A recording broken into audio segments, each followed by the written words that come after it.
અરવલ્લી જિલ્લાના મેઘરજ તાલુકાના કમરોડા ગામે લકુલીશ યોગ આશ્રમ અરવલ્લીનો પ્રથમ પાટોત્સવ ગુજરાત રાજ્યના શિક્ષણ મંત્રી ડોક્ટર કુબેરભાઈ ડિંડોરની અધ્યક્ષતામાં યોજાયો હતો। અરવલ્લી જિલ્લાના મેઘરજ તાલુકાના કમરોડા ગામે લકુલીશ યોગાશ્રમ અરવલ્લીનો પ્રથમ પાટોત્સવ ગુજરાત રાજ્યના શિક્ષણ મંત્રી કુબેરભાઈ ડિંડોરની અધ્યક્ષતામાં યોજાયો। કુબેરભાઈ ડિંડોર સહિત અગ્રણી અને મહાનુભાવો હાજર રહ્યા હતા।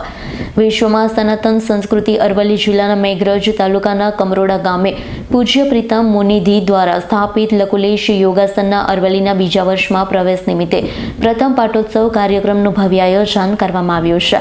આ કાર્યક્રમ પસંદગી ગુજરાત રાજ્યના શિક્ષણ મંત્રી ડોક્ટર કુબેરભાઈ ડિંડોર, બાયડ માલપુર ધારાસભ્ય ધવલસિંહ ઝાલા, માલપુર તાલુકા પંચાયતના પ્રમુખ ભાગ્યશ્રીબેન પંડ્યા, પૂર્વ શિક્ષણ મંત્રી હીરાજી બાલાજી ડામોર અને પટેલ જ્વેલર્સના મગનભાઈ પટેલ સહિત અન્ય યોગાશ્રમના મુનિ તેમજ આમંત્રિત મહેમાન અને ગ્રામજનો મોટી સંખ્યામાં હાજર રહી કાર્યક્રમને સફળ બનાવ્યું હતું। કાર્યક્રમમાં હનુમાનજી મહારાજની ભાવ પ્રતિષ્ઠા, લકુલીશ ગૌશાળાનો મંત્રી કુબેરભાઈ ડિંડોરના હસ્તે ઉદ્ઘાટન સાથે ધાબળા વિતરણ કરવામાં આવ્યું છે। મેઘરજ એમાં લકુલીશ યોગાશ્રમ અરવલ્લી આપણે કમરોડા ખાતેની સ્થાપનાથી આજે એનો પાટોત્સવ છે, પ્રથમ પાટોત્સવ।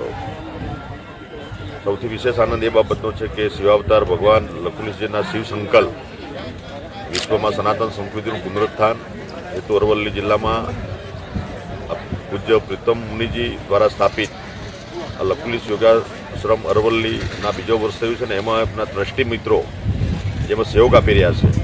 આજે એક વર્ષ દરમિયાન આજે હનુમાનજીની પ્રતિમાનું અહીંયા સ્થાપન કરવામાં આવ્યું, સાથે સાથે ગૌશાળાનું ઓપનિંગ કરવામાં આવ્યું છે।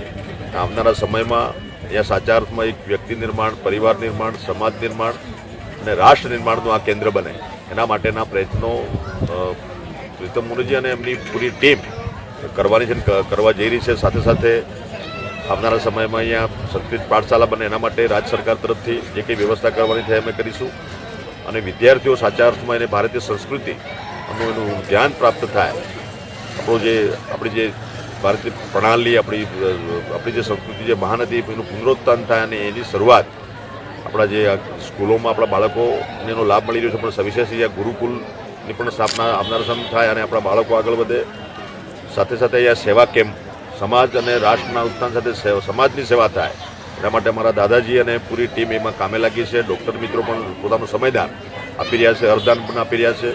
તમામને હું શુભેચ્છા પાઠવું છું કે આપણું આ જે કેન્દ્ર છે એની શરૂઆત થઈ છે, આજે બીજું વર્ષ છે, પણ આવનારા સમયમાં આ સાચા અર્થમાં એક લોક કલ્યાણનું કેન્દ્ર બને, એક જનજાગૃતિ અભિયાનનું એક કેન્દ્ર બને અને એ દિશામાં અમારા ટ્રસ્ટી મિત્રો બધા જ સાથે કામગીરી કરી રહ્યા છે અને એમાં સરકાર તરફથી કંઈ નાની મોટી જે ખુશી કડી હશે તે ઉમેરવાનો પ્રયત્ન પણ અમે કરીશું। અને આજે ફરીથી સન્માનીય પૂજ્ય પ્રીતમ મુનિજીના ચરણોમાં વંદન કરું છું અને પૂરી ટીમને હું અભિનંદન પાઠવું છું, શુભેચ્છા પાઠવું છું કે બધા જે સમયદાન આપી અને જે એક લોક કલ્યાણના કામમાં જે સહભાગી બન્યા છે એવા તમામને મારી ઢેર સારી શુભકામનાઓ।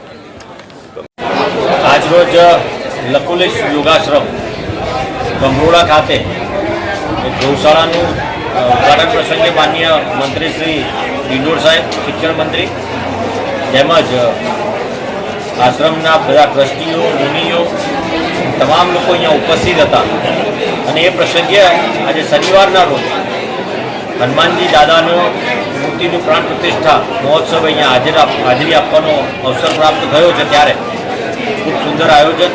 ત્યારબાદ લકુલીશ યોગાશ્રમ વતી યોગના તાલીમ, સંસ્કૃત વિદ્યાપીઠથી લઈને તમામ પ્રકારનું પછી શિક્ષણ અને સનાતન ધર્મનું ફેલાવો કેવી રીતના થાય અને તમામ સમાજને એક સાથે જોડીને અહીંયા આશ્રમમાં આશ્રિત તરીકે જેને પણ રહેવું હોય અને કોઈ જાતિના ભેદભાવ વગર તમામને અહીંયા શિક્ષણ પ્રાપ્ત થાય એ પ્રકારની સુવિધા, આશ્રમની અંદર રહેવાની વ્યવસ્થા અને તમામને કેવી રીતના આગળ પ્રગતિ થાય તેવી સુંદર અહીંયા કમરોડા ખાતે બીજા વર્ષમાં જ્યારે લકુલીશ આશ્રમનું શરૂઆત થઈ છે, બીજા વર્ષના પાટોત્સવ ઉજવણીના ભાગરૂપે ઉપસ્થિત રહેવાનો મોકો મળ્યો। તમામ લોકોનો હું આભાર કરું છું।